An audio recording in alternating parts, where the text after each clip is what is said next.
At dawn on June 6, 1944, the world held its breath. Across the gray waters of the English Channel, the largest armada in history gathered.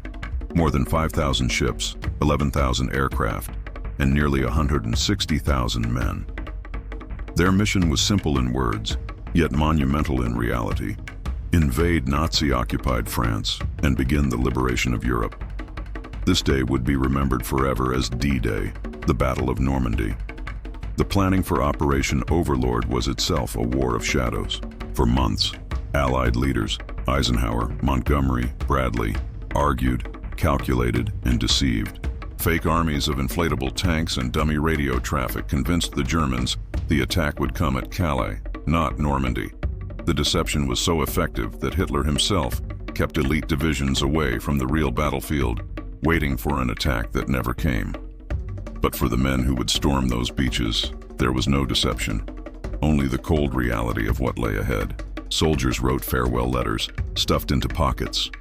Chaplains offered hurried prayers.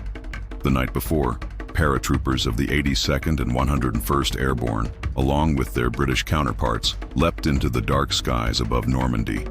Their mission was chaos, to scatter behind enemy lines, capture bridges, and sow confusion. Many were dropped miles from their targets, landing in flooded fields or straight into German ambushes. Yet they fought on, isolated and surrounded, holding crossroads that would determine the fate of the invasion. Then came the dawn, the horizon filled with ships as far as the eye could see. Battleships roared, their guns shaking the sea itself, pounding German bunkers dug into the cliffs.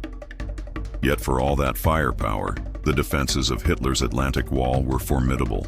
Mines, barbed wire, steel obstacles, and machine gun nests positioned to sweep every inch of sand. The beaches were given code names that would soon become immortal: Utah, Omaha, Gold, Juno, Sword. At Utah, American forces found relative success. Strong currents pushed them a mile off course, but luck was on their side. German resistance was lighter, and within hours they were pushing inland. At Gold and Juno, British and Canadian troops fought fiercely through villages, smashing pillboxes, clawing their way off the sand despite heavy losses. But at Omaha, the story was different. It was hell. When the ramps of the landing craft dropped, men were cut down instantly by streams of bullets. Machine guns poured fire into the surf. The water ran red. Soldiers drowned beneath the weight of their packs before even reaching the shore. Those who survived found no cover, only open sand and death. Some units lost entire companies within minutes. Chaos reigned. Officers killed, men leaderless, pinned down against a wall of fire. One German soldier later said, "We fired until our barrels glowed red, until they nearly melted." And still, the Americans kept coming. Inch by inch, crawling through smoke and sand, they clawed their way up the bluffs, silencing guns with grenades and bayonets. The cost was staggering. By the end of that morning, Omaha was littered with thousands of bodies. Yet the beachhead was won, not by strategy alone, but by raw courage and refusal to surrender. Meanwhile, paratroopers inland waged their own desperate battles. Groups of a dozen men held bridges against tanks, using nothing but rifles and stolen explosives. In the hedgerows of Normandy, fields became mazes, and every village a fortress. Farmers' houses turned into strongpoints. Tanks bogged down in mud. And still, the Allies pushed forward, yard by bloody yard. Curious details emerged from these hours of chaos. Some gliders carrying British troops crashed into fields, their wooden frames splintering, yet survivors stumbled out and joined the fight. At Pegasus Bridge, Major John Howard and his men captured a vital crossing in just minutes, holding it against counterattacks until reinforcements arrived.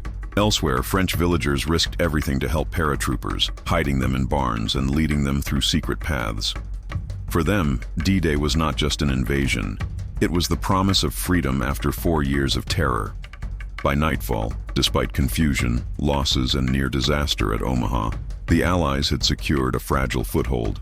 150,000 men stood on French soil. It was only the beginning. Ahead lay the hedgerows, the villages, and the might of the German Wehrmacht waiting to push them back into the sea. But the beaches had been taken. The gates of Europe were opening. The days that followed June 6th were as brutal as the landing itself. The Normandy countryside, with its dense hedgerows, became a natural fortress for the Germans. Every field was a trap, every lane a kill zone. Tanks struggled to move, bogged down by mud and narrow paths, while German defenders used the terrain to launch ambush after ambush. Progress was measured not in miles, but in meters. And yet, the momentum could not be stopped. Allied air superiority rained destruction on German convoys and supply lines. Villages trembled beneath the thunder of bombs, bridges shattered, and roads clogged with the wreckage of destroyed panzers. For German soldiers, every attempt at reinforcement became a death march under the relentless eyes of Allied aircraft. But Hitler's stubborn pride played a decisive role in his defeat. Convinced that Normandy was only a diversion, he refused to release panzer divisions stationed near Calais. Even as his commanders pleaded for reinforcements, Hitler clung to his obsession, waiting for an attack that would never come. That hesitation gave the Allies the breathing space they needed to build strength, unload supplies, and expand their beachheads into a solid front. By late June, the beaches of Normandy had become bustling ports of war. Artificial harbors known as mulberries allowed the Allies to unload tanks, trucks, and supplies at an industrial scale. Miles of pipelines under the sea, Operation Pluto, pumped precious fuel from England to France.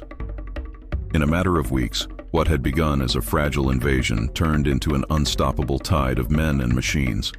The Germans fought savagely to contain the invasion. Fierce battles erupted in towns like Carentan, Caen, and Saint-Lô. Snipers haunted every rooftop, and artillery reduced entire neighborhoods to dust. Civilians, trapped between armies, endured unimaginable suffering. Yet they also bore witness to their liberation. French villagers wept as Allied columns rolled through their streets, some rushing to embrace soldiers, others handing them flowers or bottles of wine hidden since the occupation began. One of the most iconic moments of the campaign came with the breakout at Operation Cobra in late July. American forces blasted a hole through German lines with a carpet of bombs so massive that even hardened veterans were shaken. Through that gap poured tanks, infantry, and armored columns, finally breaking free of the hedgerows. What followed was a rout. The German 7th Army collapsed, and tens of thousands were encircled in the Falaise pocket, annihilated or captured. By August, Paris itself rose in rebellion. Within weeks, Allied forces liberated the city, greeted as heroes by crowds who had waited 4 long years for freedom. The liberation of France was no longer a dream. It was reality. And yet, the price of Normandy was staggering. More than 200,000 Allied casualties, entire villages reduced to rubble, thousands of young men who never saw their homes again. On the beaches, in the fields, in the ruins of French towns, their sacrifice was written in blood. But their struggle was not in vain. D-Day marked the beginning of the end for Nazi Germany. From Normandy, the Allies surged eastward across France, into Belgium, and ultimately toward Berlin. The tide of history had turned, and it had turned on those beaches under fire on June 6, 1944. And so, when we remember D-Day, we remember not just the generals and the strategies, but the individual acts of courage. The soldier who dragged his wounded comrade through the surf, the paratrooper who held a bridge alone until help arrived, the French villager who lit a candle in her window as the Allies passed. Together, they shaped the dawn of liberation. D-Day was not just an invasion. It was the moment Europe began to breathe free again. It was the day when thousands dared the impossible and won.